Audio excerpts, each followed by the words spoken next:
Good morning, or good afternoon, or good evening, depends where you are on the planet. Thanks for being here today for the second session of the summer crash course on ecological and feminist macroeconomics. It's great to be back. The session of today is on heterodox economics. And let's get started with the session of today. So I welcome Bengi Akbulut, who is an assistant professor of geography, planning, and environment at Concordia University in Montreal, Canada, and Louison, who is a researcher at the Vienna University. For the session of today, you know that the proposed broad topic of the session of today, if you want, is heterodox economics. So yesterday we had this session which was more specific, introducing us to ecological and feminist macroeconomics. But the idea of today is maybe to do one step back and see what we need to learn in order to move forward with the feminist and ecological macroeconomics, right? So here, as I said already, as I wrote already in the presentation of this summer school, it's really, if you want, a summer school on pluralist economics. And I think Louison explains it well in his lecture by saying that economics is not just about neoclassical economics, but there are many other approaches to it. We cannot cover them all in the school, but we will cover some of them. So one, I think, of the central questions of the session of today is really, what is economics? And this, I think, it's not an easy question. And it also relates not only to the different approaches within economics, but also the relationship between economics and other disciplines, be them natural or social sciences. I think this summer school was so successful also because there is a need for training in heterodox economics or pluralist economics. For instance, many of you are coming from rethinking economics, and I'm not surprised. So we will proceed today as we did yesterday. I would invite maybe Bengi to go first, and then Louison. You know, they will briefly summarize their lecture just to refresh our mind, and then take the chance to comment on the other teacher lecture. The first part is a conversation between the two of them, but please start asking your questions as soon as you can so that we get the time to organize them and then to post them to the teachers. So without further delay, Bengi, please, you have the floor. Thanks a lot for being here today. Thank you, and thank you for inviting me. It's both a joy and an honor to be with friends, and it's actually a good coincidence because Louison and I were in the same panel last week in the opening plenary of the International Society for Ecological Economics and Degrowth conference back in Manchester. But let me kind of briefly recap my lecture. Hopefully, at least some of you had the chance to take a peek at it. So my lecture was not maybe so much centered around kind of the kind of pluralist or heterodox approaches to studying the economy, but more centered around the idea, the proposal of degrowth as one proposal of living together, both we as humans, but living together and coexisting with a non-human nature. And that is coming from and rooted in heterodox approaches, at least partly rooted in heterodox approaches to economics, among others. So just to kind of summarize, what I really did try to highlight is that degrowth is not only a matter of a technical kind of question of shrinking or downscaling, but it is more fundamentally a political and social and an economic transformation. So in that regard, I kind of borrowed this tripartite definition from Federico Demaria and Yorgos Calles and Giacomo da Risa, who highlight these three aspects of degrowth. So degrowth is first and foremost a matter of downscaling the social metabolism, the energy and materials that an economy extracts, transforms, and disposes of, But more importantly and more fundamentally, it is also a critique of the ideology of growth, ideology of economic growth, that is to say, deconstructing, unpacking, and criticizing the automatic equation of economic growth with automatically better or progress or living better. And thirdly, degrowth is not only less, but it's also different, meaning that degrowth is also a vision of organizing economic relationships, structuring economic relationships and processes towards different ends. So organizing a degrowth economy, an economy that's not a growth economy. So kind of the lion's share of my lecture was to unpack the idea of degrowth and kind of concretize it around some of the proposals and actions coming out of the degrowth community, and relate it also to the contemporary context of whether you call it post-COVID or continuing COVID that we live through right now. And then I try to make a case as to why degrowth needs to be explicitly feminist, or needs to engage with feminist economics explicitly.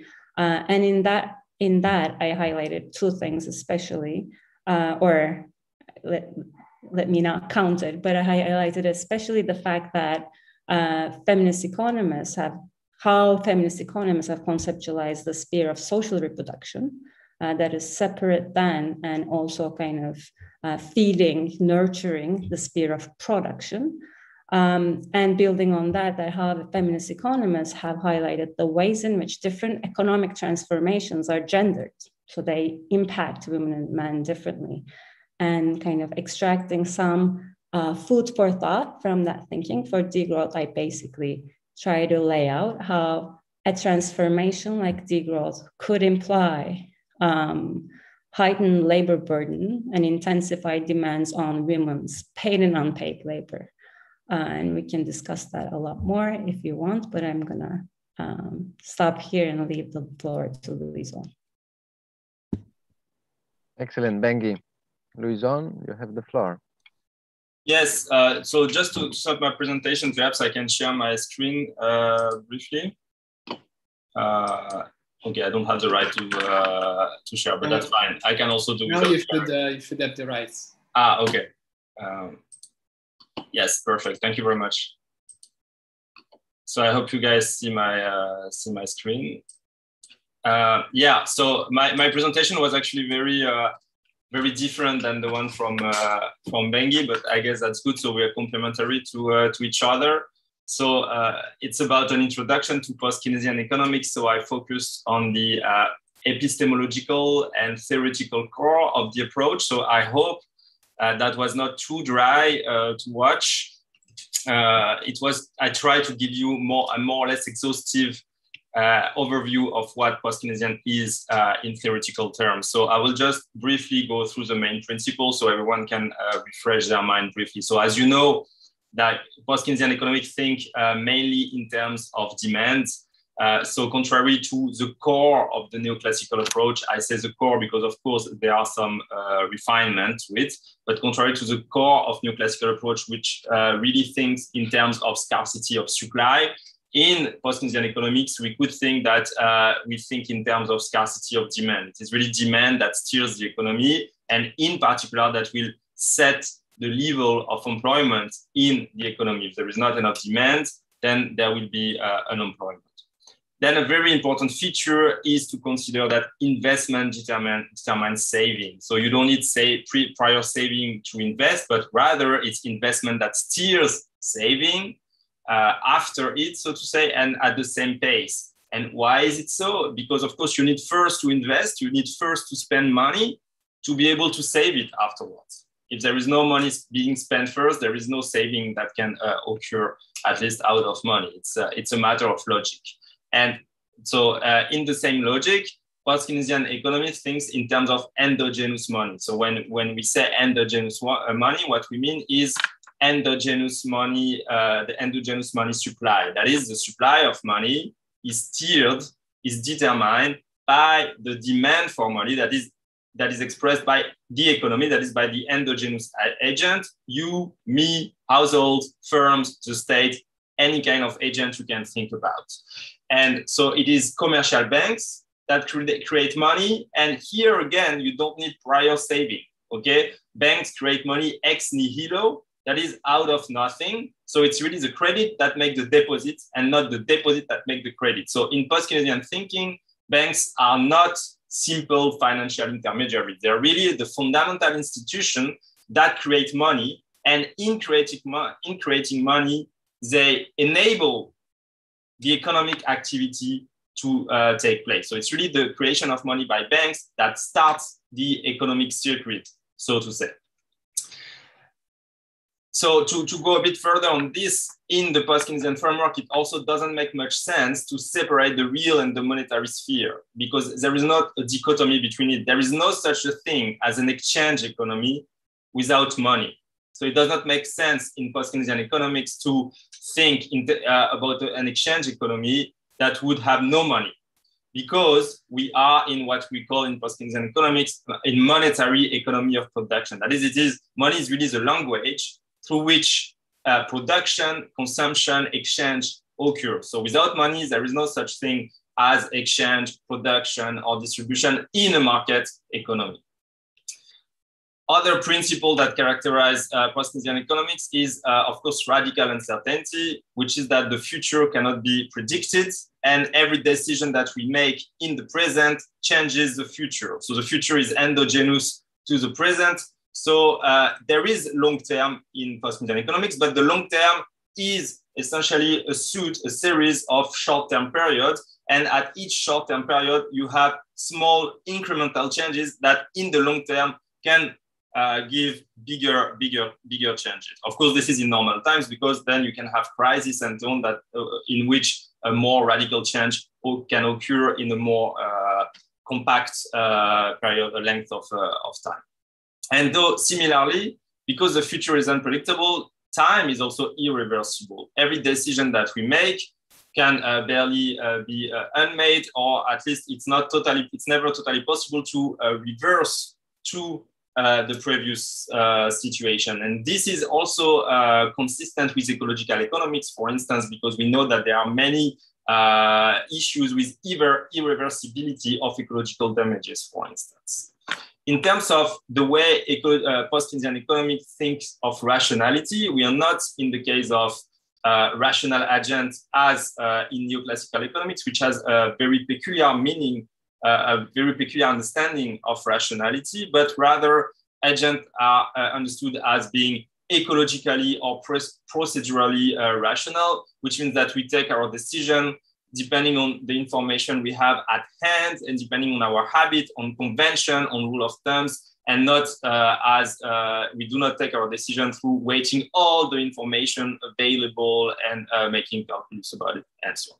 And finally, last but really not least, very important, there is post-Keynesian economics really considers distribution conflict, and distribution conflict, in fact, are considered a key variable, because it is distribution conflict that will determine inflation, for instance, because they will determine the distribution of income between wages and profits, and so on, the way prices will be set.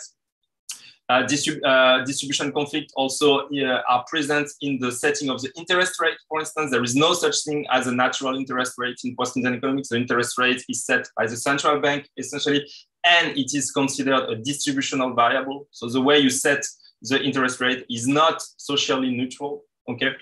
And distribution conflict, of course, are also determining the level of employment, because since they will determine the distribution of income between wages and profit, they will also determine how much money or how money is spent in the economy, and therefore it will impact on effective demand and on the level of employment. And I stop here, and we can talk more in the discussion. Super, thanks, Louison. So as the summer school develops, you will see why I think these two lectures are very important premises for all the rest. One of the reasons is, for example, that the models that we will be looking at tomorrow by both feminist and ecological macroeconomics are very much influenced by the perspective of post-Keynesian economics. So we need to understand that approach in order to understand the models. And on the other hand, as it already emerged very clearly in the session of yesterday, the issue of economic growth, degrowth, it's central, I think, to these debates and to this summer school.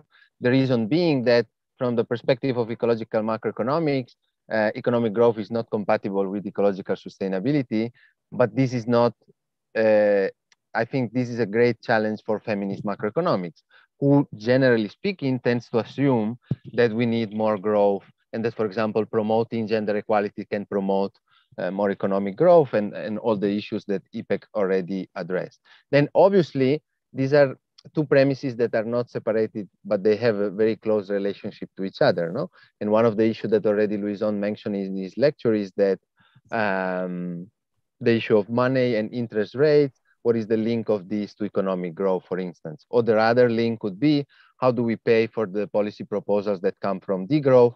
And Louison would tell us money is not a problem, I guess.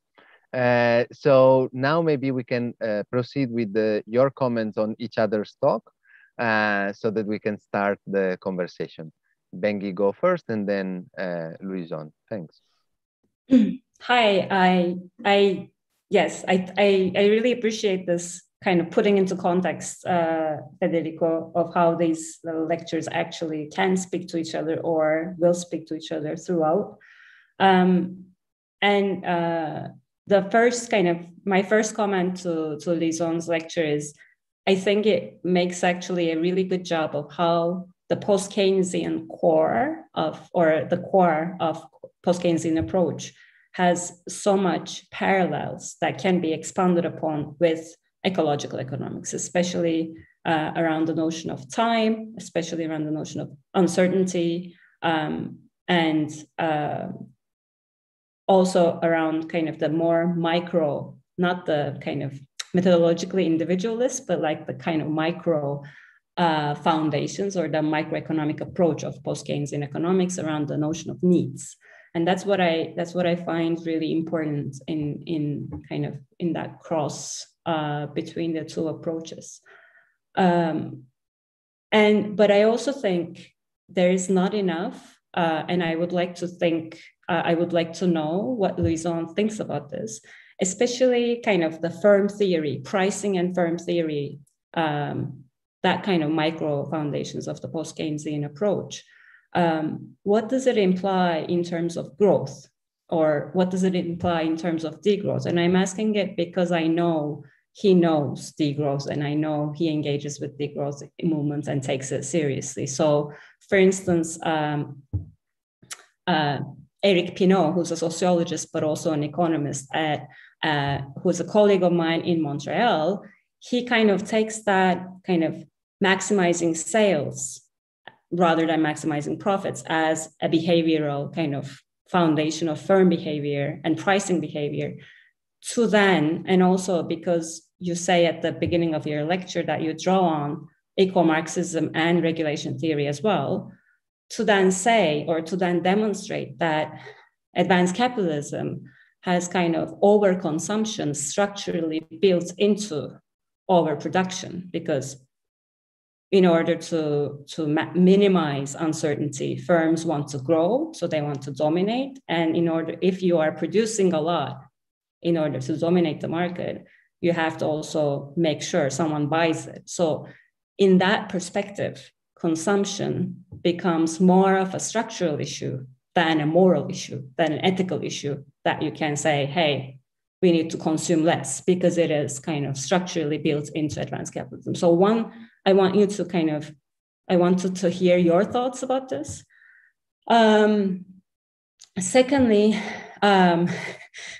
well, every time you said the monetary economy of production, or like that money enables economic activity, I was like on my feet, because my talk, or like the feminist approach, or like the way that I draw on feminist economics seems very antithetical to that way of seeing economic activity, because for me, feminist economics is not about gender equality per se. It's about seeing. It's about something more fundamental, more foundational about how we see the economy, right? That like there's an entire field of reproduction that is often also performed without kind of monetary circuits. It doesn't mean that it's not affected by money, but that is kind of done without monetary exchange or without monetary remuneration, but that is still kind of coupled structurally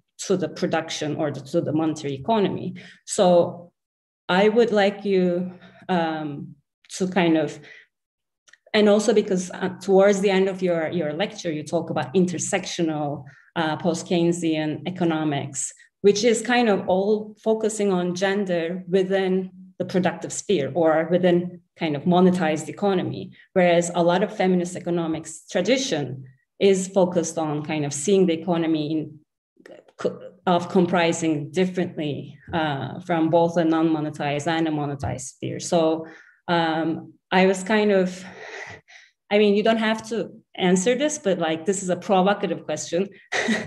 I'm basically saying this way of like post-Keynesian economics seen this way doesn't seem too feminist, if you will. And I'm going to stop here.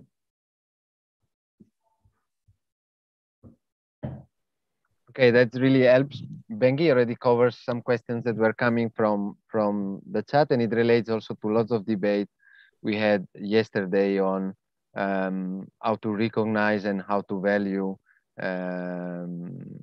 care work. For instance, we've been discussing about care income and so on. But let me give the word to Louison. If you want, Louison, you can start with your comments to Bengi's talk, and then maybe already address the comments by Bengi. Thanks. Yeah, thank you very much, Federico and Bengi, for your remarks and question. Actually, I suggest I comment on Bengi's, and then in the discussion, I can also reply to Bengi's question, because I think they are super important. To tease everyone, to be honest with you, those also were questions I was asking myself while preparing the lecture. But so to start with Bengi's presentation. So first, thanks, Bengi, because I thought your presentation was extremely clear. And even when you're familiar with degrowth or with feminist economics, which is a bit my case, it's always useful to have this a clear presentation like that and this clear reminder, I think. There are two main points that I really appreciated in your discussion, or three actually. It's first of all that you recalled how much it is important to not confuse degrowth with a recession, and that is extremely important. First, for analytical reason, to understand what degrowth is and to understand what the degrowth proposals are, and also for political reasons, because when you look in the general media, degrowth is always dismissed as some kind of recession. So I think it's a very important point to keep in mind, to understand clearly what degrowth is. Another point that I really appreciated is that you mentioned them again in your short introduction now, is that degrowth is about the structures and the social relations. And here I really appreciated this, because I am always a bit skeptical on expressions such as addiction to growth, for instance, which is very popular in ecological economics or even in the degrowth. And I think, for me, I'm always very frustrated with this kind of narrative in terms of addiction to something, because it gives the idea that growth is just some kind of bad habit that we have and we could get rid of it. I don't think so. I think growth is, and we can discuss later, but I think growth is really inscribed in the very structure of capitalism. So it's not only about taking a medication and we can get rid of growth. I really appreciated that you insisted on structure and social relations. And finally, I also, something I really appreciate is like when you recalled in your presentation that it's not because we would implement degrowth that it would be by definition feminist.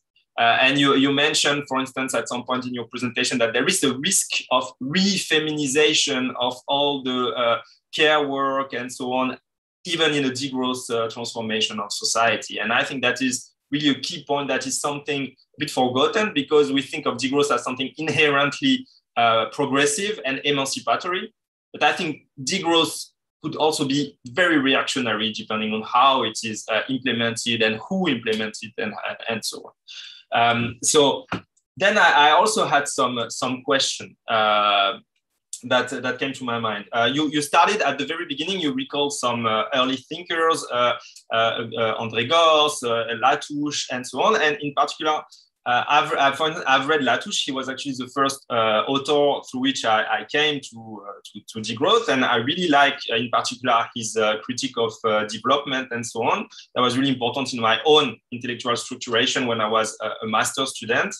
But there is still something I'm a bit uncomfortable with, and I would like to have your point of view on this, is that in some of the writing of Latouche and sometimes in degrowth, there is some kind of cultural relativism that is a bit of a problem, I think. And it's also interesting because degrowth also has faced some a bit opposite criticism of being a bit neo-colonialist, especially by South American writers and so on.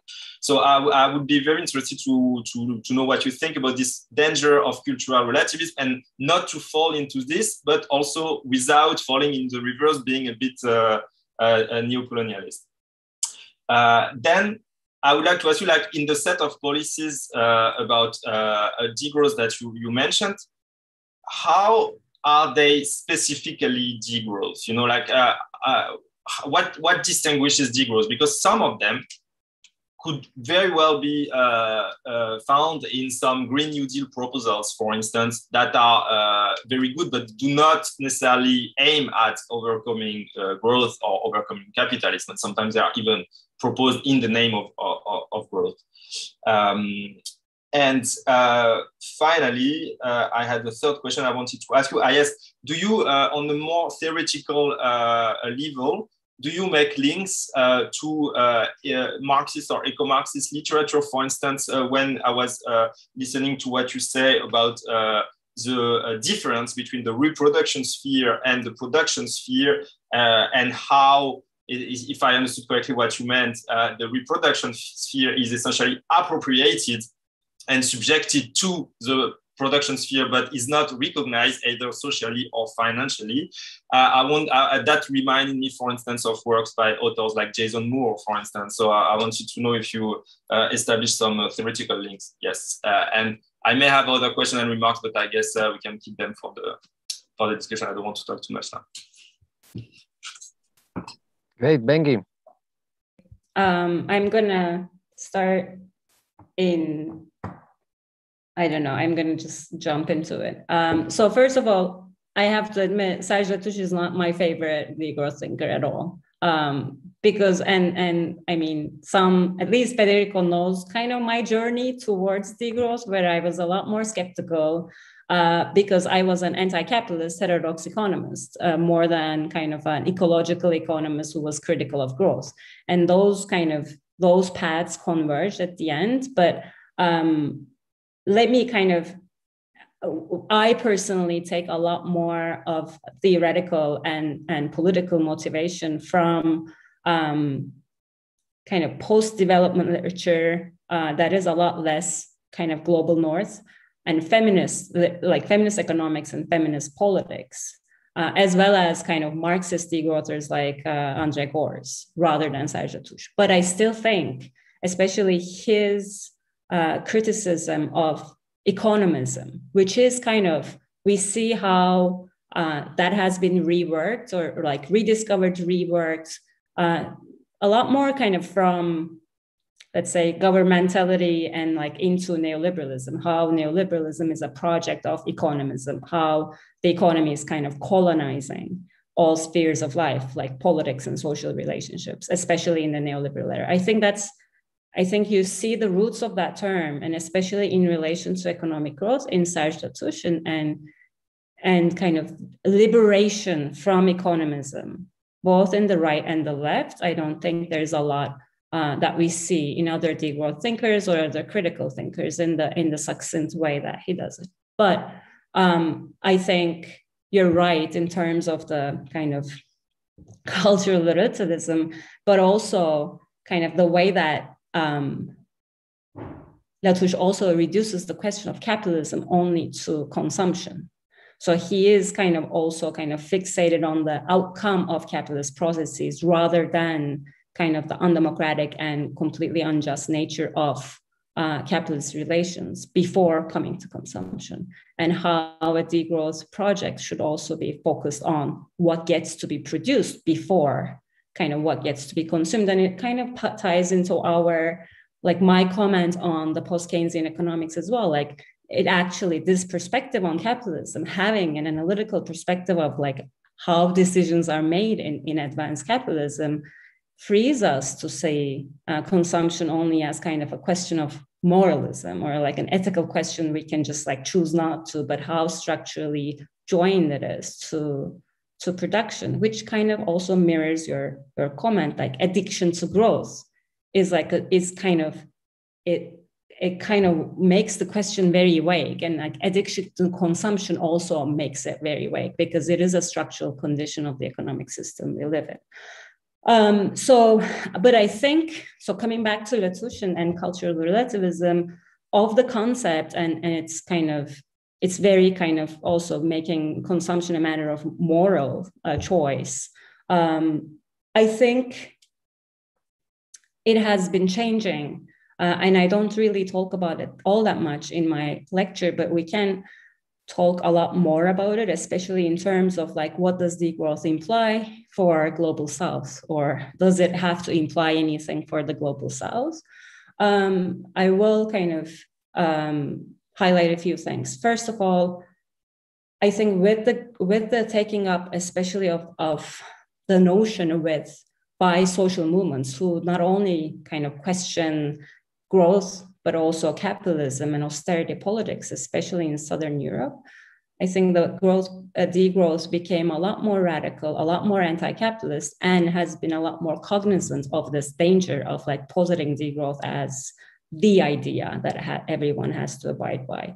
And with that, and I would like to thank Federico in terms of that too, I think the notion started to be put next to and discussed together with other kind of indigenous and like not necessarily indigenous, but notions of living together well without kind of growth, like Buen Vivir or like Ubuntu. So with Arturo Escobar's concept of pluriverse. So degrowth was kind of a lot more being a lot more located, at least by some degrowthers, as one of the many proposals of living together, living well together without exploitation and without accumulation. So I think there is a counter current as if you will, to kind of decenter degrowth in these discussions and put it next to other proposals. I don't want to get into too much of the kind of, I think there might be questions about like, what does degrowth imply in terms of global North and global South, but let me just leave that here. In terms of what distinguishes degrowth, or what distinguishes some of the actions and policies that are associated with degrowth from like being kind of growth as usual or Green New Deal, is basically, we don't know. I mean, we can push for the same set of things with a degrowth agenda, or you can push for the same set of, not necessarily the same set of things, but something like UBI can also be used to kind of re-facilitate or like jumpstart a green growth as well, or reduction of working hours. I can see it depends on what other kind of policies they are articulated with. So for me, what would distinguish them is like basically degrowth is a set of things and it's still a movement, it's a process, and it depends what kind of combination and articulation of things you will go with and what kind of social forces are pushing for it. So if you are, I don't think it would be degrowth if your alliance for degrowth includes kind of green capital that wants to kind of accumulate profit. So for me, what makes them degrowth is like, do they actually kind of have this vision of both dethroning growth as a societal goal, so that the kind of not only the biophysical side, but also the social, political, economic side. Are they actually non-reformist reforms, in the sense that are they actually moving us towards organizing the economy differently, if you will, in anti-capitalist terms, more centered on needs, more equal and just economy? And we can discuss more about what can go wrong, or like what specifically might be the kind of controversies around some of the policies. And thirdly, you mentioned Jason Moore, and he's a friend and I like him, but I think he actually takes a lot more from feminist economists rather than the other way around. And I think he started recognizing that a lot more. And I really appreciate that, because that's not something that everyone does when they borrow something freely and like do not give credit. But you're right. And I don't think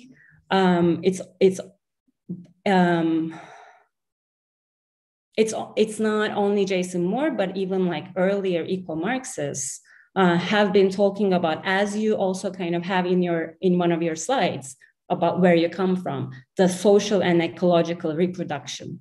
And so in more eco-Marxist parlance, this was more like the production of the conditions of production, or maintenance of the conditions of production. And that was kind of a broader concept for them, including both like the work of nature, but also kind of social environment, infrastructure, but also kind of the production of labor power. So I think there are definite high overlaps between them. But I think what the feminist kind of thinking brings a lot more squarely into the picture is the way that this reproductive work is gendered. So it's not only that it is distributed differently, but also it is a form of gendering. So it is a form of like, it might not be easy for it's not only a matter of liberation, because it's so much tied to social norms around gender that the eco-Marxist perspective did not really have.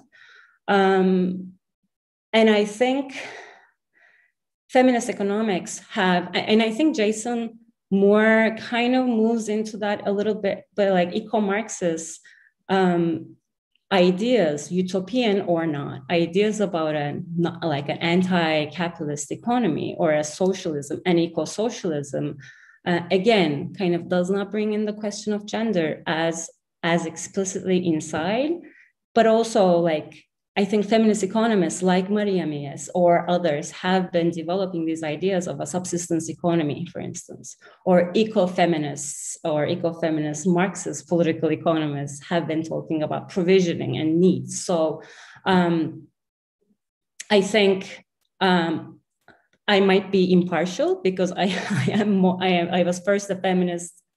I don't know, maybe these things happened all the same, but I think still eco-Marxism needs feminism theoretically more than the other way around somehow. But I really liked your questions. Thank you so much. I don't know what we do now. Maybe Louison wants to talk more, because I feel like I've been talking and I can still talk more. So perhaps I can address the question you asked when you were commenting on my presentation, because it's also a question that I have seen in the chat from all the folks attending. So it could be a nice way to talk.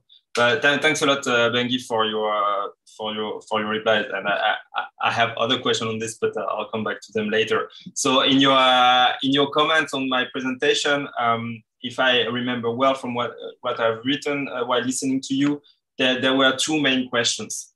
The first one was what is the implication of the post-Keynesian theory of price and firm for growth and degrowth? And the other question was, what about unpaid work or the sphere of reproduction if we think in terms of a monetary economy of production, because it's the sphere that escape or that are not part of the monetary sphere. So I'll address those two questions in turn. So on the first question about the implication of the theory of price and firms for growth and degrowth. So the post-Keynesian theory of price, so I addressed in my presentation, just to recall briefly. So post-Keynesian consider that price are not set up by, are not determined by supply and demand. Of course, there is an influence of supply and demand on price, but it's essentially firms that set a markup on their production costs, to sum up in a very simple way. And this markup depends on a number of factors. It can be competition from other firms, it can be profit targets, and so on. And of course, it also depends on the power struggle for the distribution of income between wages and profits. And when they describe the behavior of the firm, of the capitalist firm, Keynesians say it's not so much about maximizing profit, although of course firms will want to reach a higher profit more often than not, but it's more about, and you recalled it, Bengi, in your question, it's more about maximizing sales. That is selling more, so eventually producing more, because if you want to sell more, you need to produce more. And why is it so? Why is it that firms would like to maximize sales? And this is where we have to bring in some of the fundamental aspects of post-Keynesian economics, in particular radical uncertainty. Because in a market economy that is characterized by competition between producers, you have uncertainty about your own survival as a producer. So the firm has, does not know whether it will be able to survive on the market. And to survive on the market is the condition to access the means of payment, that is money, that then gives you access to the commodities you need to live, right? So you see how everything fits together. So the firm will, why the firm want to maximize sales in this uncertainty setting? Well, because if you maximize sales, it means you grow, you're bigger than your competitor in the market, and this is the most efficient way to decrease the uncertainty about your future survival. Because the bigger you are in the market, the smaller are your competitor, except if the market also grows at the same time. And therefore, the bigger you are, the more chance you have to control the market, and therefore to reduce the uncertainty about your future survival, and therefore to reduce the uncertainty about your future access to money, which is the condition, which is the thing you need to take part in the economy, you see? So, of course, that has implication for growth and degrowth. For growth, it does not necessarily lead to growth of the economy entirely, because here we are talking about individual behaviors, about behavior of the firm. So obviously, it can generate aggregate growth if all the firms grow, that is, if the market grows in the same time. In that case, you have the aggregation of the individual growth, and it creates GDP growth. But it can also be that if a firm grows, it leads other firms to go bankrupt, for instance. So in that case, you do not necessarily have aggregate growth, you know, and those are competition dynamics. So of course, we can think that if we had to imagine what would be the aim of a firm in a degrowth economy, well, we would need to tackle the issue of competition. It raises the question at whether a degrowth economy can be based on competition. Personally, I have strong doubt about it. It does not necessarily mean that we will need to eliminate all kinds of competition from society, but if we rethink the way we produce and consume, then of course it means we also rethink the way the economic relation that structure the economic life, and in particular, therefore, we have to question whether competition can be such an economic relation that structures the economic life. So this is I leave it a bit as an open question. Maybe everyone that attends the session has thought on that, or perhaps people can also comment on this. But this is a key issue that is implied by the post-Keynesian theory of the firm and of pricing. What about competition in a degrowth economy? The second question was about feminist economics and post-Keynesian economics. And here I am afraid that I will be very unsatisfactory for everyone, including myself. So as I mentioned at the end of my presentation, so I coined this term like intersectional post-Keynesian economics. I haven't seen it in the literature, you know, so it's something I used for ease in my presentation, but it's really a field in its infancy. I knew some paper that deal with feminist economics from a post-Keynesian perspective, I did a bit of a literature search while preparing my session, my lecture cast, but I really did not find much. Essentially, all the papers I mentioned in the presentation are the paper I could find. So I didn't look for hours, but still, this is what popped up immediately. So it also tells something, because for instance, if you Google endogenous money, immediately you will find hundreds of references. Here, when you Google feminist post-Keynesian economics or gender post-Keynesian economics or race and post-Keynesian economics, you only find a couple of papers. So it says something about the state of the field on that regard. And I think that the issue of how we articulate, how we combine the understanding of the economy in terms of monetary economy of production and how we integrate it in a consistent manner, in a meaningful manner, with the analysis of unpaid work and of the reproduction sphere is a blind spot in post-Keynesian economics today. So this is why I said I would be unsatisfactory for everyone, including myself, because I was thinking about that when I was preparing my presentation. And here it's a field to create, essentially, and to investigate. So I'm saying it to everyone. Guys, if you have a bachelor, master, or PhD thesis to write, and if that's a topic of interest to you, here there is a vast amount of research to be done and to be explored. This being said, like a first thought, and here I'm a bit thinking out loud, that could be, I think, what you explained very well in your presentation and that you recalled now again is how the non-monetary sphere is appropriated, is used as a support to the monetary sphere, So I don't think the monetary economy of production concept is irrelevant in the sense that we do live in market economies that are structured by money. There is no such thing as a market without money.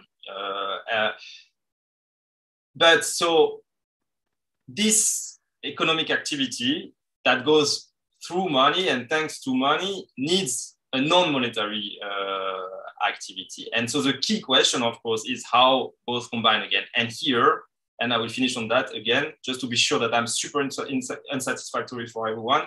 Post-Keynesian economics, as far as I know, maybe I'm not aware of something, but post-Keynesian economics has very little to say in its current state. So to everyone, let's get the work done on that topic because it's very important. Just to kind of follow up, if I can, I know it's been like an hour, but about that, I think there's actually, I don't think these thinkers would define themselves as economists, but I think some of the feminist kind of social reproduction work, and Marxist social reproduction work, like the work of Silvia Federici and like autonomous Marxism, is really, I think, unique in the sense of analyzing how that productive sphere of capitalism is joined with the social reproductive sphere, not only in terms of the latter kind of supporting the former, but also, for instance, Silvia Federici talks about the patriarchy of the wage, like how wage is used as a tool of power and how social production, how capitalists or how capital can exercise power through social production as well. So maybe kind of more post-Keynesian analysis of capitalism can be joined with that, I think.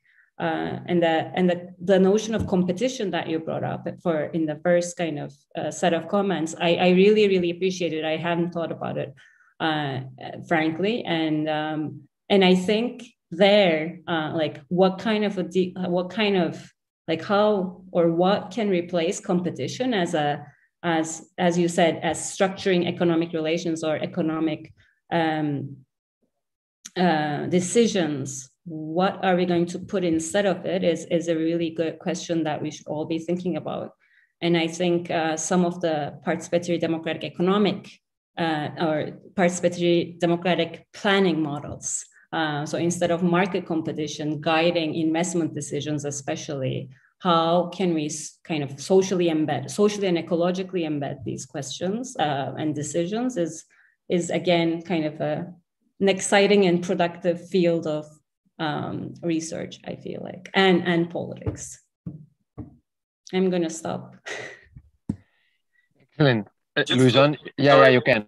Federico, just to complement what I said, because when at the moment you started to talk, Bengi, I realized that I was slightly unfair to post-Keynesian economics, actually, because there is a book that will come out in 2022 on the future of central banking, which is an issue that is really important for post-Keynesian economics. And in that book, you have different parts, including a part on ecology issues and central banking, and a part on gender issue and central banking.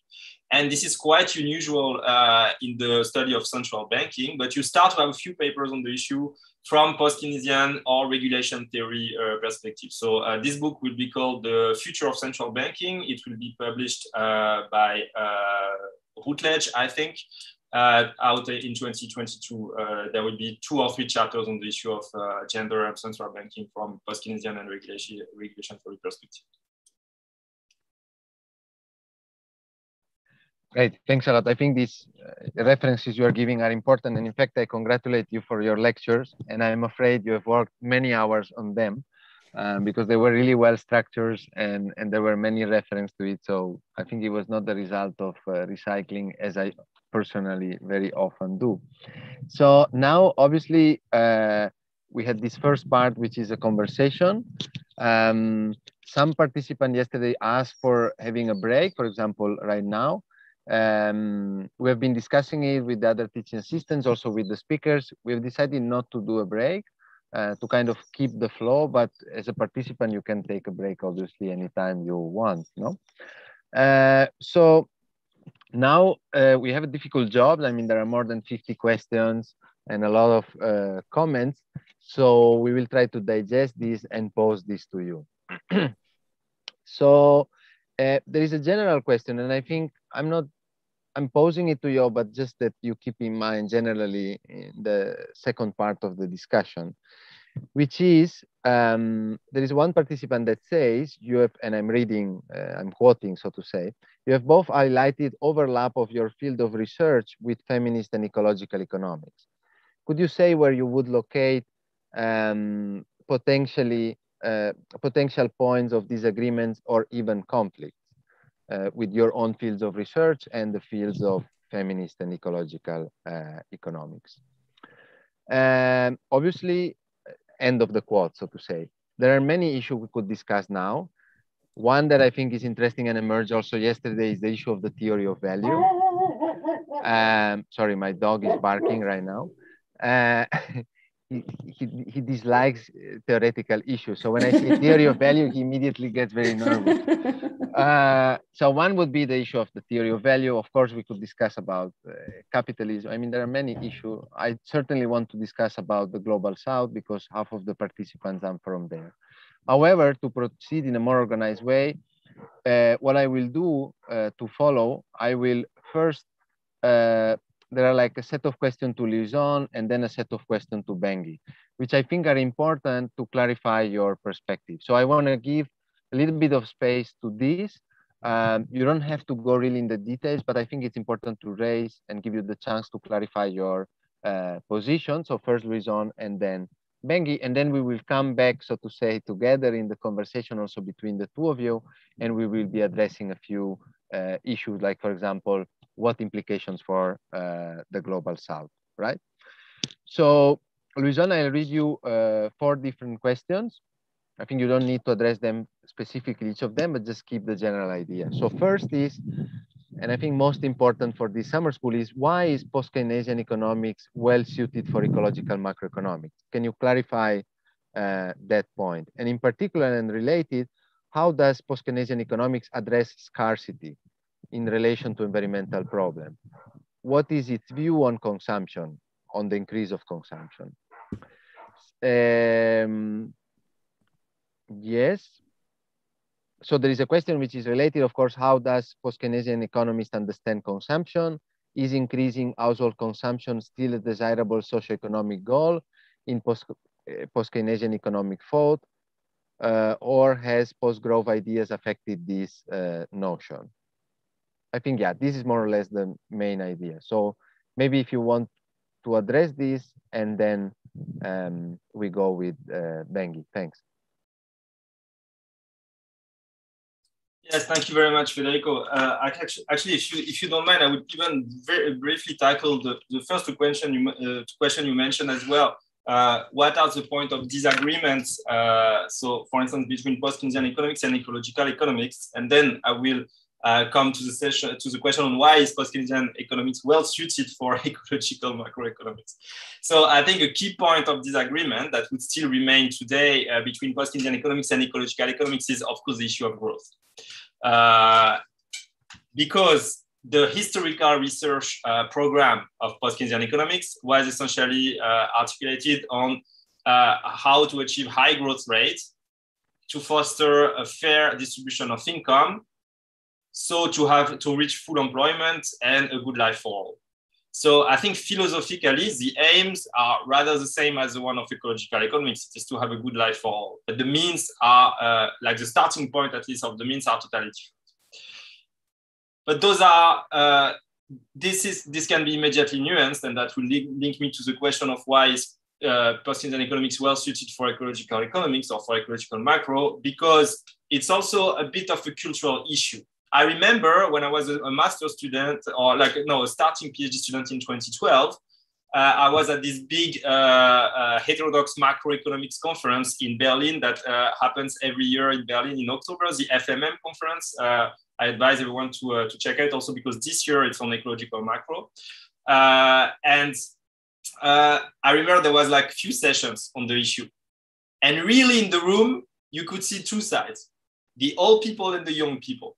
It was really like in terms of age, you know, it was very interesting to observe. And all the old people like who had researched their whole life about growth, full employment and so on, they were really, they had a lot of difficulties with this idea of going cross growth. And I remember I had this talk with Marc Lavoie. Okay, you don't see the book here, but anyway, this Marc Lavoie, you know, who is one of the main post-Keynesian economists, and Bengi, you might know him because he's a neighbor for you in Canada. And Marc told me, yes, but Louison, you understand, we spent 50 years talking about how to maximize growth to reach full employment and have a fair distribution of income. And now you youngsters, you come and you tell us growth is over. Come on, give us some time. You know, it was really like that. You know, he told me like there is a cultural shift within post-Keynesian economics to operate, and that will also come with the generation. But here you also have more historical post-Keynesian economics who have been instrumental in the launch or in the birth, the emergence of ecological macro. For instance, people like Malcolm Sawyer and Giuseppe Fontana, who are in Leeds in the UK, were amongst the first to use a neo-Keynesian model applied to ecological macroeconomics, you know, so they're also nuanced. And now this is coming. So why is post-Keynesian economics suited for ecological macro? Because of, I think, because we can discuss at length about the policy goals, but remember that we are here for, and first and foremost, talking about analytical frameworks. So the question can be reframed, I think, in terms of are the tools and the theoretical framework and the epistemological framework of post-Keynesian economics suited for ecological macroeconomics? And here I would say to a great extent, yes. And there are a lot of convergences with ecological economics. If people are interested, there is a paper in 2010, I think I mentioned it in my presentation, by Tobias Cronenberg, who is explicitly about this. How are post-Keynesian economics and ecological economics really converging on a lot of key methodological and epistemological points that make them able to talk to each other and to be integrated with each other to some extent. So for instance, the bulk of ecological macro has been so far to introduce environmental dynamics to the stock flow consistent post-Keynesian models. Why? Because the thinking in terms of stock and flows is very stretched both for macroeconomics, but also for environmental dynamics. And remember, Georgescu-Roegen, he formulated his whole thought in terms of stock and flows and flow of funds and so on. So from the methodological point of view, there are very strong convergences. And then, of course, you can use post-Keynesian tools to post-Keynesian macro to think about a post-growth economy or a degrowth economy. Of course, with some cautiousness, because as Bengi explained very clearly, a degrowth economy would be structured normally, if things go normally well, would be structured on very completely different social and economic relations. So there is always a question of whether we can use tools that were shaped to understand capitalist economies, whether we can use those tools to analyze a completely different economy. So this is something very important we always have to keep in mind. And this is a central question in social science in general, you know, and a question that economists tend to forget very often. For instance, it's very common to use neoclassical micro tools to understand what went on in the Roman Empire. Personally, I was always a bit skeptical about this way of doing social science, but anyway. So we always need to be a bit humble. But as long as we are thinking at least of the transition to a capitalist economy, to a post-capitalist economy, and if we are trying to understand, for instance, the dynamics of the monetary system and so on, or the relation between our employment and production and so on, yes, post-Keynesian economics is useful. Whether it is suited to understand the post-capitalist economy, that's a discussion we could have because we need to stay cautious about it. Then, how is post-Keynesian economics addressing scarcity? I'm really happy about this question. So thanks a lot to the person who asked it, because I was asking myself also the same question during when I was doing my presentation. I was like, yeah, okay, but post-Keynesian, they talk about abundancy. And why do they talk about abundancy? Because there is always underemployment. So there is an abundancy of workers. There is no scarcity of workers. And similarly, there is no scarcity of capital. Capital can be created, so we do not lack capital, you know. But of course, this is much more difficult to apply to environmental resources because we live in a world of ecological limits. And here there is a blind spot. So here again, sorry to be unsatisfactory, but this is something that needs to be thought in post-Keynesian economics, and that is not yet fully articulated with the historical core of post-Keynesian economics. So this is really something that we need to think about. But the notion of scarcity is not absent from post-Keynesian economics. I mentioned that post-Keynesian economics think in terms of scarcity of demand. So we can also think in terms of scarcity of natural resources, for instance. But this is not fully articulated within PKE. And of course, this is linked to what I mentioned earlier, that for a very long time, post-Keynesian economics, they were kind of blind to environmental issues. So it's not that it's not that they are not able to think about that. It's just that they did not think about that. And keep in mind that ecological post-Keynesian economics or ecological macro is very young. You know, it's like 12 years old, perhaps. So there is still a lot of work to be done. And finally, on consumption. So here it's interesting because, in my presentation, I introduced you briefly to the theory of choice, the post-Keynesian theory of choice. And actually, this post-Keynesian theory of choice is inspired a lot by works from ecological economists, in particular, the studies of Clive Spash in the late 90s about the problems of contingency valuation and so on. So here, again, there is very strong convergence, and post-Keynesian economists think about the consumer in terms of a satisfying agent. You know, this is what I try to explain in my presentation. So there are thresholds upon which we do not have any more satisfaction about consumption. So I think the post-Keynesian theory of choice is actually compatible with the critique of consumption and the critique of overconsumption. And what is also because post-Keynesian economics differentiate between needs and wants. And that I think I explained that as well in my presentation. And this is directly inspired by, in particular, amongst other, by works from Georges Rogan and other ecological economists. So here, I think it's interesting because this is a point of, this is a matching point or meeting point between post-Keynesian economics, ecological economics, and the critique of overconsumption. Yeah, those were really great responses. Congratulations, Louison. I think these clarifications are very important for these sessions, no? And they help us to move forward. That kind of personal issue with the senior economists, no, who have been working all their life to see how we can make the economy grow, and suddenly you tell them, oh, there is a change in the agenda. I mean, this I think is also very relevant, and it's as relevant for post-Keynesian economics as it is, I think, for feminist economics also. So now I have some questions for Bengi. Don't get overwhelmed. There are like 4 or 5 of them, and I read them, and you will get a chance to respond, and then maybe after we can discuss a little bit the issue of the global south. and the issue of redistribution, international redistribution, justice, and so on.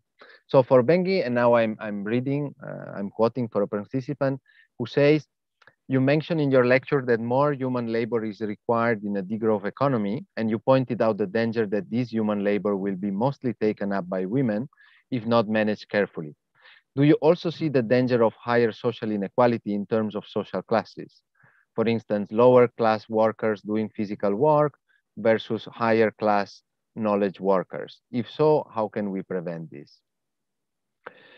And related, another question who says, especially, and I'm reading, especially regarding the connection between degrowth and feminist economics, do you think it is problematic that the universal basic income has no distributional effects and therefore does not tackle gender inequalities in income? What could be possible solution for a distribution from a degrowth perspective? Yesterday, just to make a reference to the session of yesterday, we were discussing with Ipek and Simone care income and universal basic income. Simone was mentioning some empirical work they're doing on care income. No, he was saying we can get from time use statistics the amount of hours that people dedicate to care work, and then we can put a monetary value to it, and we can pay a care income. And against this view, Ipek was saying, well, there is a risk there because, for instance, poor women might actually abandon the labor market and just get the care income, no? And she was saying it is better to do social investments in care, for example, or for example, to offer a job guarantee, no? Just to give you a little bit of context of what we have already discussed. I think these are the two main points that it would be great if you can address. I'm going to read two more, but no expectation that you cover them all because it is a lot. But there is another question that says, which criteria do you suggest to decide which industry to phase out? And then last, there is a participant who says, I was curious about hearing more about the concept of provisioning and sufficiency, starting with a small explanation, but especially in relation to their role in thinking about degrowth. Perhaps you may comment some of your ideas regarding the development of the Global South. I think the sufficiency issue, maybe we can keep it for the next round of questions about the Global South. So I guess this is more than enough for you now. Thanks. Thank you. These are really, really good questions. I think like an entire book can be written on like clarifications questions and how to move forward with the feminist degrowth.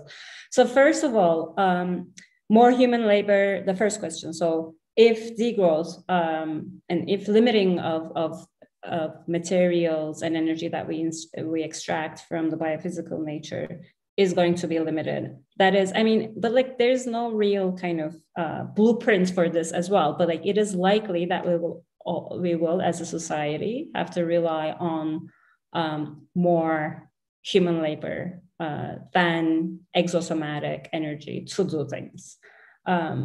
Or a general kind of recentering of the economy against towards kind of non-market production and provisioning will mean that we will have to work more in a different sense. Yes, I did talk about kind of gender in terms of women and men, but like you can think about also, first of all, gender is not binary, but also that to say, kind of following up with that, to say that social reproduction is gendered, it does not only mean that it is done by certain gender identities. We can think about more, maybe accurately, feminized labor or feminized bodies performing this labor. And that could include, of course, I mean, different social classes as well. But I really appreciate that question because when you think about, for instance, food provisioning or food systems, food production, from kind of agriculture to transportation to distribution of food, both in terms of both within market and non-market realms, it is not only feminized, but it's also very much a racialized production system. I don't know if I mentioned this in my lecture, but I'll just give one example from where I currently live, so-called Canada. During the pandemic, Canada suspended all citizenship and immigration applications, barring those that will go to work in the food sector, in the fields, basically. So especially in the global north, a lot of the food is produced by racialized and gendered bodies, or racialized and feminized bodies. So there's definitely a danger that this kind of labor, so in a kind of reactionary, conservative, or racist, patriarchal degrowth scenario, that this kind of labor will fall upon kind of the already marginalized and colonized subjects of our societies. How to prevent that? Of course, I have my own radical ideas that I'm not going to spill out right here, but what kind of some feminists, again, political ecologists or feminist thinkers, and me included, have argued for was commoning care and commoning kind of social reproduction, if you want.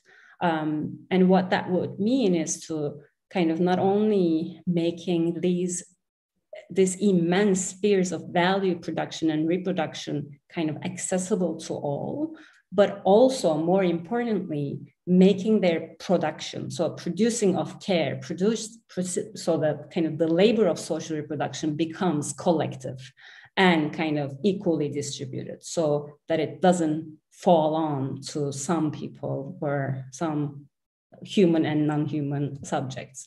So I think there are ways to do it if we can make kind of a degrowth transition or a degrowth future kind of a lot more kind of actually directly democratic and collective and grassroots. But obviously, in order to make that process truly egalitarian and just, there needs to be some measures to ensure gender and class justice. So we can think about what other things are needed to make kind of this process a lot more egalitarian or actually egalitarian and democratic. Secondly, about the UBI and care income, I should watch yesterday's session. I cannot watch it. I couldn't watch it because I actually was on a plane from so-called Canada to Turkey. So I'm also a little bit jet lagged. So if I go on and on and on, please stop me. I'm kind of a little bit fuggy. UBI and whether or not it would have no distributional impact.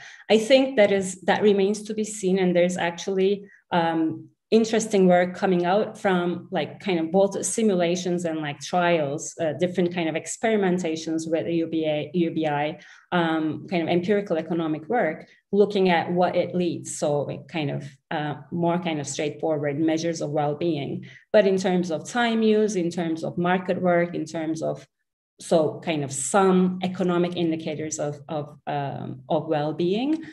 I think we need more work in terms of gender disaggregated data, but also like I think I wouldn't dismiss UBI as having no distributional impact, because we don't really know what kind of dynamic impacts would happen and how they would unravel in which country. A lot depends on existing power relations. A lot depends on how UBI could help, for instance, women to bargain away certain kinds of work.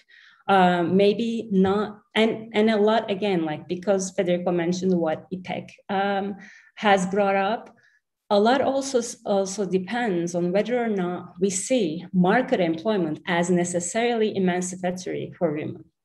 And there's a lot of work, there's a lot of feminist thinking that criticizes that too. So Kathy Weeks has written on basically refusal of work and how UBI can help, especially the most marginalized sections of the economy to refuse to work in very exploitative, in very precarious, in very insecure conditions. So in terms of the distributional impacts, and if you're not also thinking about distribution only in monetary terms, I think UBI can kind of provoke certain dynamics that, depending on the context, the society we're in, depending on other institutions and policies, it can be kind of very surprising effects.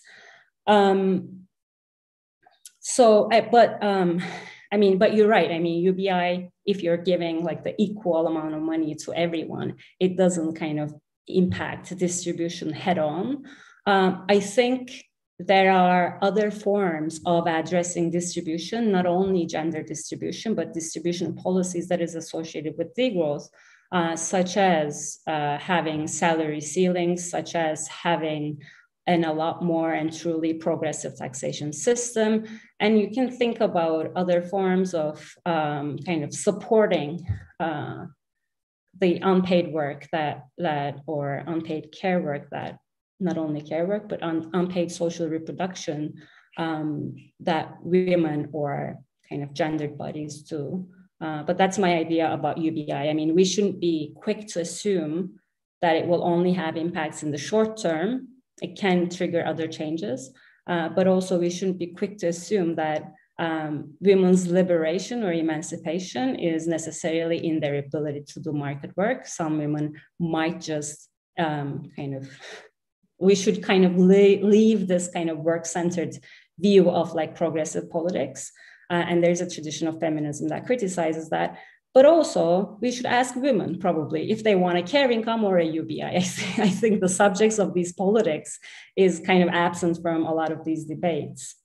Third, which industry to phase out and which, theoretically, kind of on paper, these are decisions that should be made by collective democratic kind of societal mechanisms of decision making. But like, let me kind of sketch out one utopic view of like how we can decide which ones to phase out. One way could be just we're going to put so one idea or one proposal, an action that is associated with degrowth is to put direct biophysical limits, right, in place as a society. So rather than, for instance, relying on markets, which is kind of what we're doing right now, putting a price on carbon, putting a price on resources, and hoping that industries, businesses, or individuals will react to these monetary incentives, price incentives in the ways that we expect. But like, as also Louison really kind of clearly demonstrated, the behavioral assumptions of neoclassical economics do not hold. And people do not always kind of respond to price incentives. And so just putting a price on nature will not make people sustainable, just to kind of say it bluntly. So degrowth, and there are many reasons that I won't get into, but degrowth argues for putting direct biophysical limits. What does it mean to say that we're not going to extract any more fossil fuels, for instance, or we're not going to just put like a blanket ban or moratorium on mining activities, extractive activities. So things like this. So what does that mean? If we already put these limits on place because we, like as a society, we have reached the conclusion that extractivism is both socially and ecologically detrimental, that already indirectly kind of puts a limit or implies something about which kind of industries are going to be phased out, right? Or, I mean, if you're not going to put a complete moratorium on certain activities, for instance, water use or extraction from forests, for instance, we cannot probably say, no, we're not going to use any more wood, or we definitely cannot say we're not going to use any more water. So you put a limit, and then my vision of how to decide would be a democratic, participatory kind of planning of which ends, which kind of objectives, which kind of economic activities do we want as a society to allocate these resources that we have kind of limited ourselves in. What do we want to produce with this limited amount of water? Whose needs are we going to prioritize? Are we going to give it, for instance, to construction sector, which needs a lot of water to make concrete, or are we going to prioritize needs, for instance? So these are all kind of supposed to be democratically and collectively decided. And it might be hard to kind of imagine the scales at which we can decide these things democratically, but there is a lot of thinking that I've been kind of bringing up continuously that is kind of lost, but has been a part of economics thinking until 1980s about democratic economic planning. So kind of a theory of socialism, an economic theory of socialism. How can we truly democratically kind of decide these things at a societal level, and what the institutions could be? So I think we already have some material to go with. So I'll just leave it at here. Fantastic. Thanks a lot, Bengi. This was important, I think, and it connects well to the next topic we want to address, which is the issue of the Global South. Now, you know that, so to say, the general research question of the summer school is, how can we provide a good life for all within planetary boundaries? So obviously, as yesterday also we discussed a lot about inequalities, and somehow we were pointing to the direction that both from ecological and feminist macroeconomics, there is a proposal for redistribution, no? And for example, you, Bengi, in your talk, you were putting also the issue of justice as a very prominent one, no? So for instance, from my own understanding, if the things we can do are limited, for example, in terms of natural resources and in terms of the ability of ecosystems to absorb waste in all its form, like CO2, then we cannot do everything. And then we have to redistribute, no? Yesterday, Simone said, if the cake is not growing, then obviously you need redistribution in order to address inequalities, no? And this is also true in terms of care work, no? If you don't want women to do all of it, then you have to redistribute among genders or with the society, with commoning or the way you want, but you obviously need a redistribution. So I think here there is a big concern that we have not yet addressed properly, I think, in the summer school, that is the whole topic of the Global South. And here there is a bias that unfortunately 9 out of 10 teachers in this summer school are from the Global North. So the context from which they are thinking and speaking, their positionality is very much linked to the Global North. Now, I don't know whether Bengi from Turkey would identify herself as the Global South. I mean, there are three out of 10 teachers are of Turkish nationality, which I think is interesting, at least. So here we get to the issue of the Global South. So let me read the questions, and then you can comment on this, I think. The first one, and is the most general one, is how do you think this school of thought, the one you have been discussing, might help us bridge the gap between the Global South and the Global North? This is the question, and my comment on it is, obviously, when we speak of degrowth, and I said it already yesterday, we are not proposing degrowth as a political project for the planet as such. We are thinking of industrialized countries, and in other contexts of the world, as Bengi said earlier, we have in mind the pluriverse, so all set of alternatives to development, no, or other cosmovisions or other horizons, no, but somehow they have relations among each other. So I will read the second question, which says, what role does the idea of ecological debt play in creating more equitable financial solutions? The participant says, I'm particularly curious because in most developing countries, environmental resources are not considered as a factor of production and have no pricing mechanism attached to their usage. And I think I can't refine it now, but there was another question relation, for example, to international trade. No, there is a common argument that would say if there is degrowth, a decrease of the economic activity in the Global North, imports from the Global South will decrease. How will this impact the economy in the Global South? Obviously, one could say, well, we want to change the structure of all economies, but obviously this is not straightforward. And then the last question, which I ask it here because it's related, and is the issue of migration. So the participant says an important element is left out in our discussion, for instance, migration and the link with degrowth discourse. Unfortunately, for decades, the whole debates on scarcity of resources were used in anti-migration arguments. What are your thoughts on this issue? So we have half an hour left, so not long. The 2 hours goes quite fast. I would ask you to comment on this issue, and then if we have the time, I have another set of questions for Louison and for Bengi. I don't know whoever can go first. Maybe Louison, because Bengi just spoke, but if Bengi you want to go first, you are most welcome. I can go actually. It's fine. I feel like I'm going to just like pass out at 3. Like I'm going at the like limit of my energy. But it's really amazing questions. Thank you. So how can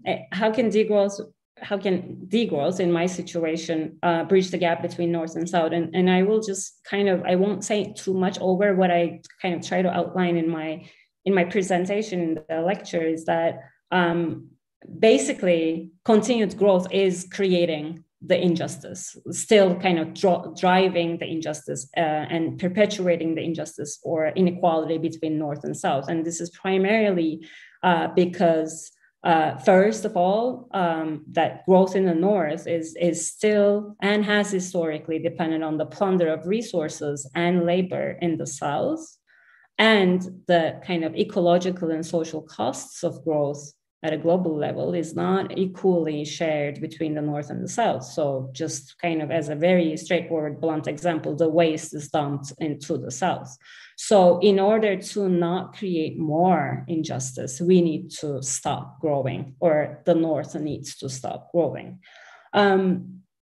Secondly, the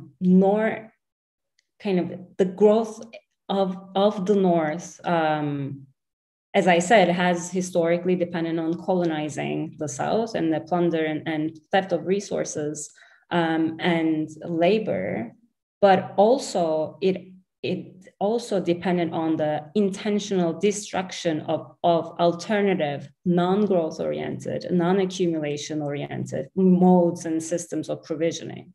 So you need to create demand. You need to destroy the existing indigenous industry in order to create effective demand for your products. So Rosa Luxemburg has already theorized this really well, imperialism, with the notion of imperialism, but it's not only that you steal things, but you also make this is at least one way in which the growth in the North has pushed the South to follow the same trajectory. So another way to put it is that North needs to stop in order to let the South decide whether or not it needs to or it wants to grow. So in terms of decision making and autonomy. Within this context, and both I think feminist degrowthers, and I'm sure Corinna will bring it up if she will. I think she will. But also degrowth thinkers like Max Eil has been more and more talking about ecological debt as a necessary corollary to think about degrowth. And I'm glad that I really appreciate that this was brought up. Both in terms of retribution to correct past injustices, but also as a way to let the South decide whether or not they still have to pursue a growth orientation or a growth path in order to meet their needs. And this is this is the real justification. This is a very genuinely real reason why some countries in the global South still needs to grow, because there are certain needs to be met. That said, and I don't know if I'm global South or if Turkey is global South or if I am actually from Turkey, I don't know. But that said, I think we should also always keep in mind that growth in the South does not mean that in any kind of global South country, it benefits everyone in that country equally. It's not, growth in the South is unequal, and there's inequality among the global South. And when a country is pursuing growth in the global South, it also almost unexceptionally means that some people in that country are benefiting from it, and the majority are actually bearing the burdens of that growth. And part of my academic work has always been kind of how unequally and dislocationary the development process in Turkey has been, and especially in the last 20 years.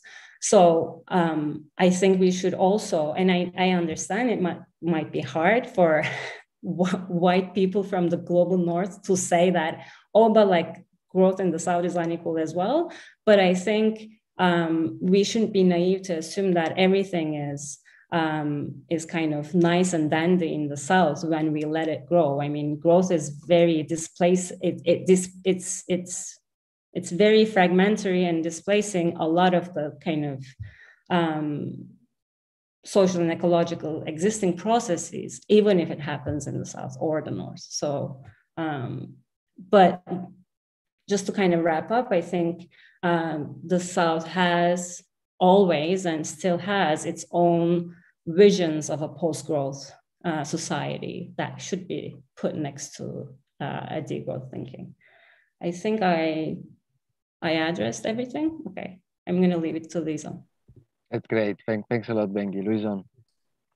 Yeah, thanks a lot for those super interesting questions. I was thinking about them while listening to Bengi in the meantime. So just a transparency disclaimer. I do, in my empirical work, there are often so-called global south countries, but I'm not an expert of those countries. Although I have some background. So take my comment as comment, but just not as authoritative answers. Just a few references. If some of you are interested to explore the issue of the development issue from a post-Keynesian perspective, I suggest, for instance, there is a post-Keynesian handbook of development economics that has been written by the post-Keynesian English economist called A.P. Thirlwall.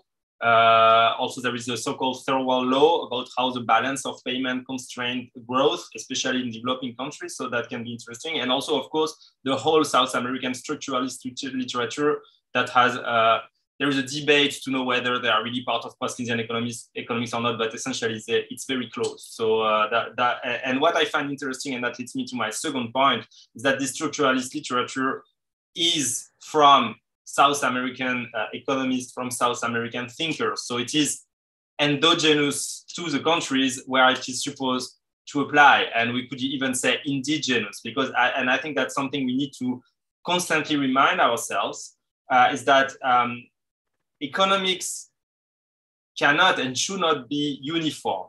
You know, there is no such thing as a one model fits all thing. And we've seen the disasters that have been caused by this kind of logic, especially through the structural adjustment policies of the IMF and so on. So when we formulate policies to improve well-being in a country, be it a global north or global south country, I think it needs to be endogenous. That is, it needs to be taught by the people of those countries first and foremost. Doesn't mean that we cannot comment on this from an external point of view. It's always interesting, but it should be. It needs to be specific, I think, for any country. You know, and I find it a problem that economics curricula, for instance, are so standardized in every country of the world. Does it make sense to learn? Of course, there are some common principles.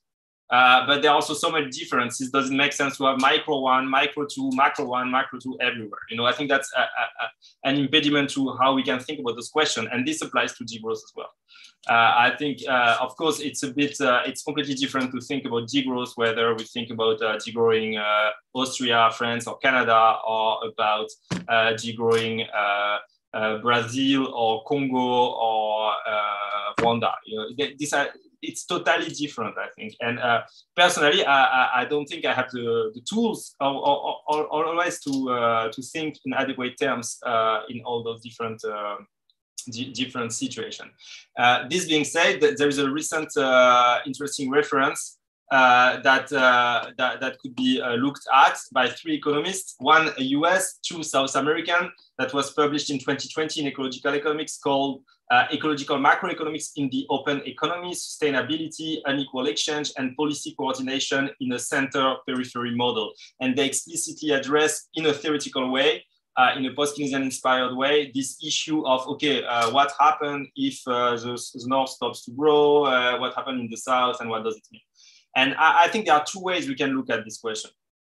There is either the way Bengi mentioned, that is, okay, if we stop growing in the north, it leaves space for the south to grow and to fulfill some needs that needs to be fulfilled. So that is kind of the progressive way, but there is also the other way, which we have to keep in mind as well, which is, okay, but if we stop to grow in the north, will the south be able to grow? Because there are all those trade relations, and part of the south, the growth in the south is dependent on the growth of the north. Of course, this comes with a lot of problem, as Bengi recalled, because growth is unequal, growth creates more injustice, and it goes with a lot of ecological and social damages in the south, and appropriation of the resources of the south to satisfy demand in the north. And there is the whole ecological unequal literature, ecological unequal exchange literature on this. But still, these are things that we need to articulate together and to think about together. Also to ask, if there is to be growth in the south, what kind of growth do we want? You know, I always have this example in mind. This is the real example. Something like perhaps 20 years ago or something like that, there was a massive ore treatment plant built in Mozambique. So Mozambique is one of the poorest countries in the world. It has almost no industry. So of course, if you implement this massive plant, suddenly there is huge growth. And there was like 13% GDP growth in Mozambique, and everyone was talking about the Mozambican miracle. But in fact, what was happening is that the ore was imported from South Africa, treated in this plant, and immediately re-exported to India. So the only thing that would remain in Mozambique were the wages of Mozambican workers, and you can imagine what is the wage of a Mozambican worker. So it was almost nothing, and of course you could say, okay, a few taxes as well, probably, but then the taxes go to the government, which is a single-party government by the Frelimo, extremely corrupt, and that is certainly not working in the interest of the Mozambican people. But still, there was this double-digit growth rate, and everyone was in awe of it, you know. So I think we need, like, you see, this is basic what I'm saying, but we need to think really in qualitative terms. And yes, fulfilling a lot of needs that needs to be fulfilled in the South country will generate growth, because it will increase production to satisfy those needs. But it's really a qualitative question that is, again, and here I'm wearing my degrowth glasses, growth cannot be an objective. What should be the objective is to satisfy those needs, to improve the life of people. And that may certainly create growth in the aggregate, but that will be a consequence. It cannot be an aim in itself. And I think that applies as much as the North country as to the South country. Thanks, Louison. I think that reminds us now that in the end, the objective of ecological and feminist macroeconomics is to put what matters in the center, which is, I don't know, we can discuss politically about it, but the well-being of people or the health of people and the planet, and not economic growth. So we are really coming to the end of the session. We have 10 minutes left. So I will raise a couple of questions to Bengi first, and then to Louison, and you can take this as your last intervention, so you can give a kind of take-home message if you want. The questions obviously are huge, and you have like 3 minutes to respond them. So just make a brief comment about it. To Bengi, the participants say, I would like to ask if you could shortly present some feminist insights on epistemology, a feminist critique on contemporary science, and if that has shaped in any way the ecological debate and the degrowth line of thought. If you could also offer some basic literature on the issue of how patriarchy has also shaped a problematic perception of science, measures and tools. And then related, but not so related, how do we create a firm feminist ecological frame understandable for the common people? It might be a silly question, but it is rather common when we talk with people about it. Do you think feminist groups can be an effective catalyst for the proposal of a feminist economics? And how would the feminist degrowth approach deconstruct and unpack the idea of the homo economicus? So I would leave it there. Okay, equally challenging and thought-provoking questions. The first one about epistemology, there is a lot, especially from the ecofeminist thought. So not all feminist economic thought is ecofeminist, but especially the roots of ecofeminism that lies in basically the recognition of the twin oppressions of nature and women, or and the equation of the society, the productive with the male identity, has been is a very, very rich source on kind of the feminist critique of dominant epistemology, or like the kind of the modern sciences epistemology. So I kind of, with the corner of my eye, I saw some names were dropped in the chat, but there are many ecofeminists who have developed critiques of modern science and epistemology.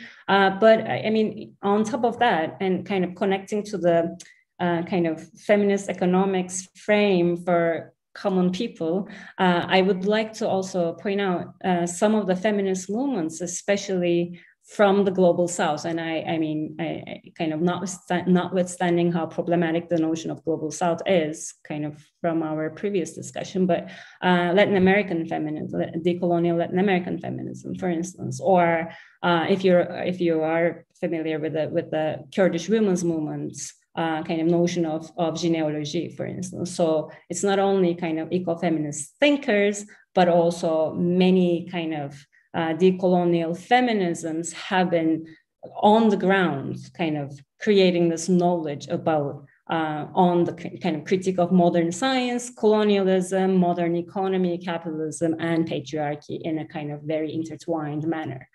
And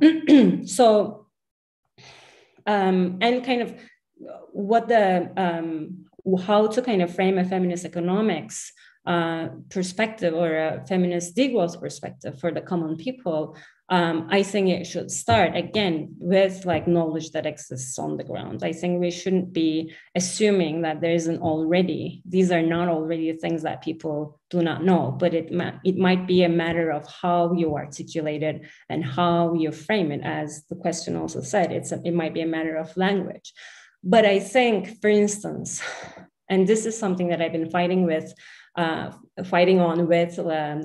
Quebecois degrowthers, because, for instance, they think their natural allies is the environmental movement, where I think their natural allies are movements around social reproduction. So I think we need something that is kind of a starting point there, is that some movements that are not explicitly green or environmental or talking about biophysical limits, such as struggles around care work, struggles around decent work, struggles around time.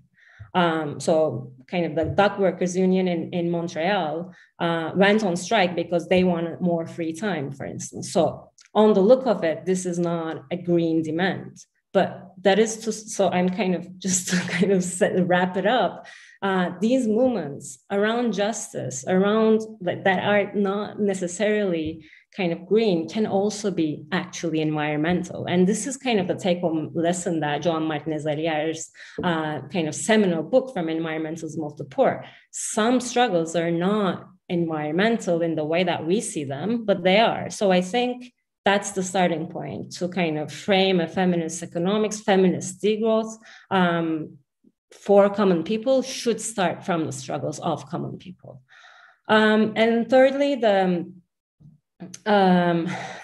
critique of feminist economics of the Homo economicus, there's like an entire anthology you can mention there, but basically kind of the main critique is that Homo economicus is basically a guy, right? I mean, he doesn't Homo economicus doesn't take care of anyone.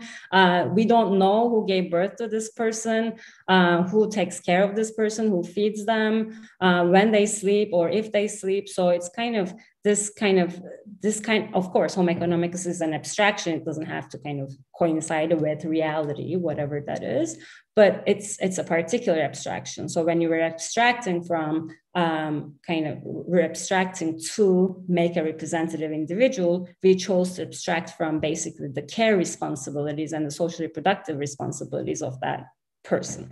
So it's a very particular construct. On the other hand, it's also kind kind of what the motivation, the behavioral foundations of Homo economicus is kind of, this is an isolated individual, it's assumed to be autonomous, and every transaction by definition is seen to be voluntary. And there is no discussion about the preferences or how these preferences, how the individual preferences are formed kind of by definition within neoclassical economics. So all of these basically leave out very much kind of the very much gendered processes of preference formation, for instance, how we're socialized differently according to gender, and then we're kind of socialized into preferring, wanting certain things, liking certain things over others, or how women, for instance, in many parts of the world do not really have a choice over the amount and quality of social reproductive work, care work, for instance, they're supposed to give. So it's not necessarily voluntary that they cook for the household members, but it's something they cannot resist or refuse to do realistically.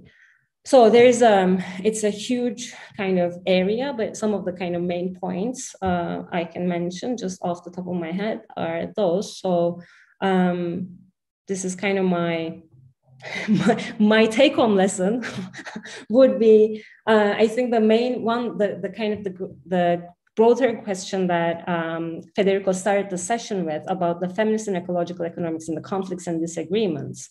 I think I'll just say one maybe sentence on it as a take-home. I think as someone who's associated with both, who self-associate with both fields, I think both are under the threat of being mainstreamized.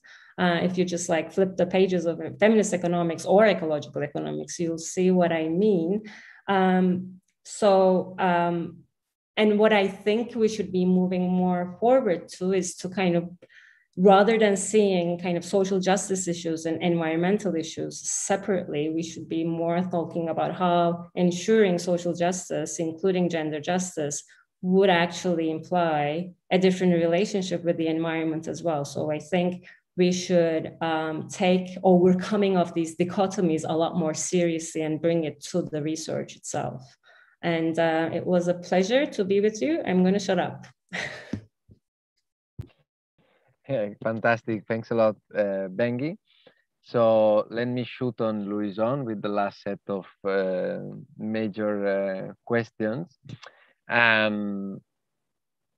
It's a difficult no, our role as moderators, because we can never do justice to the participants because we can't ask all the questions. So I'll ask them, not all of them, but 5 of them. And then Louison, you decide what you can cover in 5 minutes and give a take-home message, okay? Anyway, the conversation goes on with the summer school in the next day. So first, there is this issue, which is a big issue also you also mentioned in your lecture, no? The issue of debt-generated money. Does this lead to growth or not necessarily? And then second, there's a question, and I read, how do post-Keynesians understand public debt, especially given the endogenous nature of money? What would be a post-Keynesian answer to those saying that after spending so much because of COVID in the recovery, there will be inevitably austerity? Another question is, and I read, in this sense, what specific function could be assumed by central banks in order to shape the uncertainty in society towards decarbonization or even degrowth? What about the case where institutions do not work? How does post-Keynesian doctrine works here in regard to its fundamental idea of macroeconomics tightly connected with political system? What about cryptocurrencies? And then last, of course, these are all very huge questions. How do post-Keynesian economics approach the phenomenon of non-monetized exchange if, as you mentioned, an exchange economy without money makes no sense? Is post-Keynesian economics analytically equipped to integrate these alternative economic forms? What about the household and the commons in which all the reproductive caring activities take place? So this last one we had already partially addressed before, but I give you the floor to say whatever you can say in your last intervention. Thank you.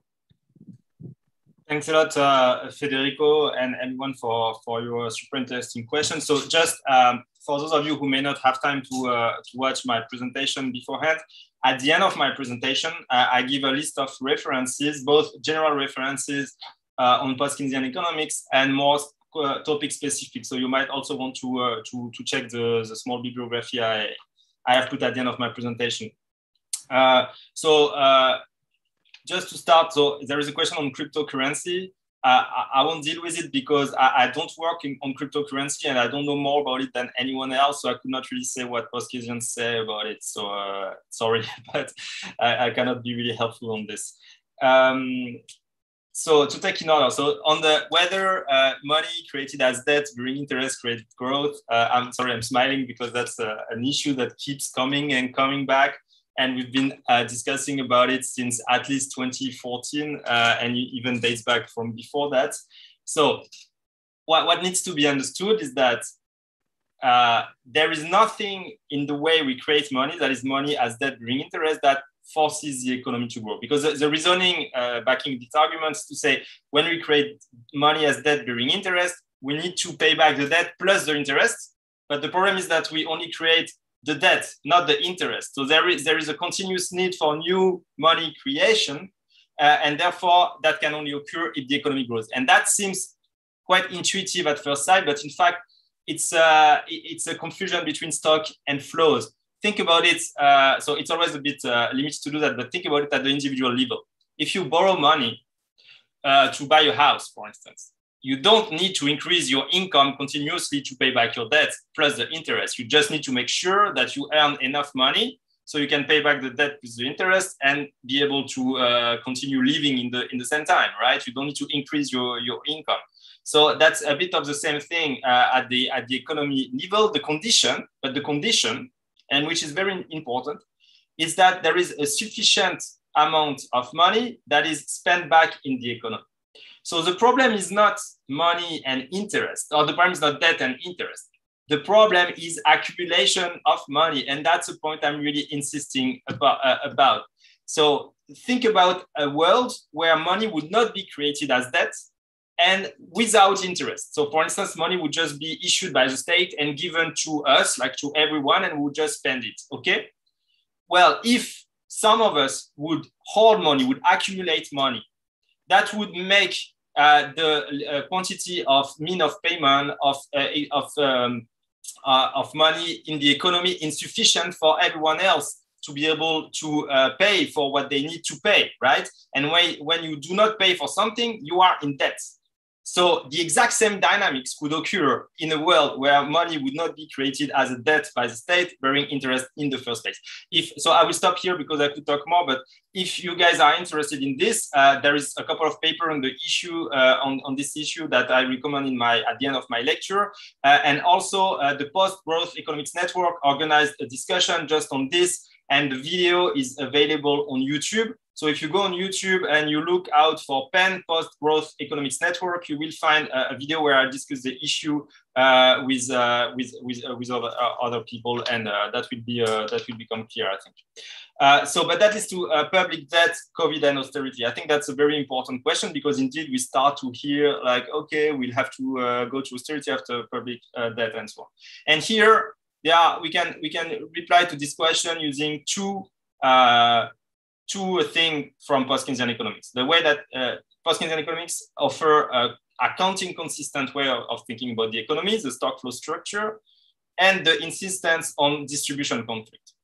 So first of all, if we think in the economy as an accounting structure, remember that spending of one is always the income of someone else, right?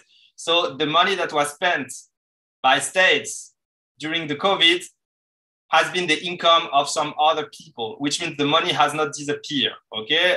And as you've seen, probably a lot of billionaires made a lot of money during the COVID, for instance. So there is nothing that forces us to go into austerity afterwards. We could also, and there are some proposals to do that, we could also have taxes on wealth and capital, for instance, to pay for those expenditure. And why did I mention also the importance of distribution conflict?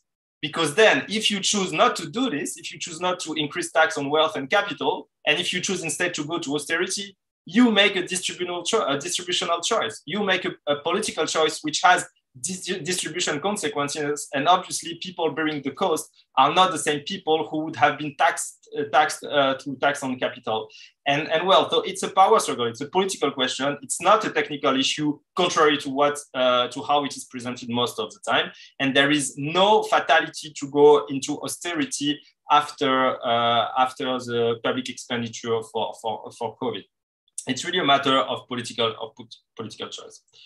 Regarding central bank and climate change, there is an expanding literature on this. I just issued a new working paper that is entitled Central Banking for Social Ecological Transformation. That will be a chapter in that book on the future of central banking that I just mentioned earlier. So you can check it, because in it I survey the literature on the issue, and I formulate a couple of proposals. So we need to remember that central banks have become super important in the past 12 years, since the financial crisis, since the subprime crisis, enormously important.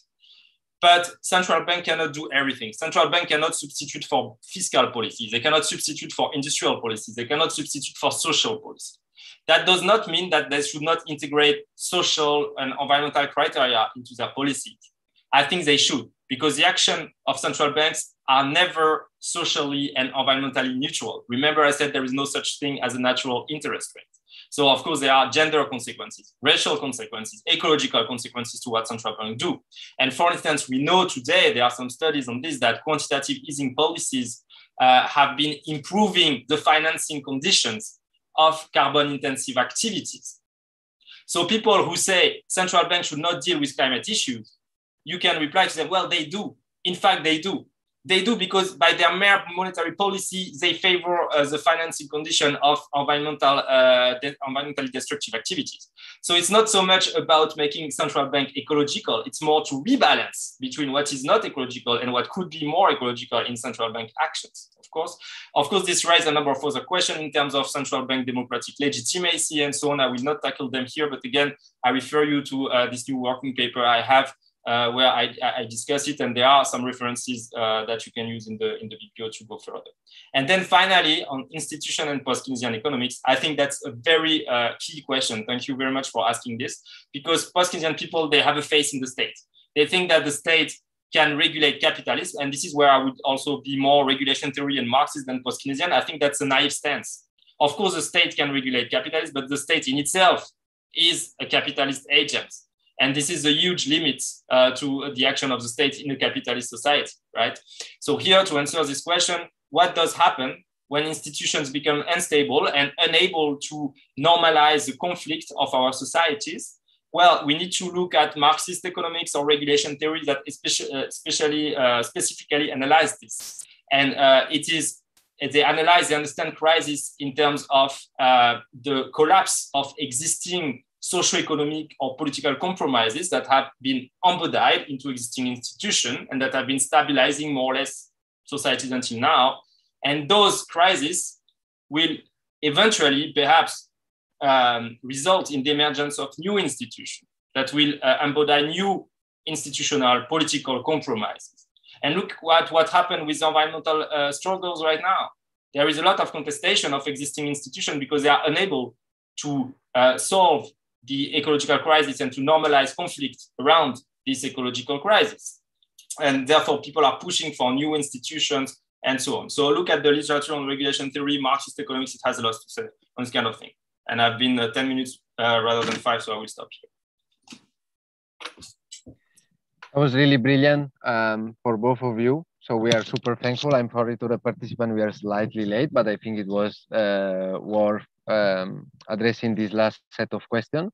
I think it has been a fantastic session, and it really helped us all out to understand better this issue. Obviously, this is a crash course, so we cannot address all the issues and not all of them in detail, but I think we have given enough ideas and arguments and references for the people who want to go deeper into these topics. Thanks a lot to Louison and Bengi for all the wisdom you have brought to this session. Thanks a lot and have a nice day and a nice rest. which I think is deserved. Thanks a lot, Federico, and all the team for the organization, and to everyone for your question. It was great. I hope we have another occasion to discuss them further soon. Yeah, thank you, everyone. It was great.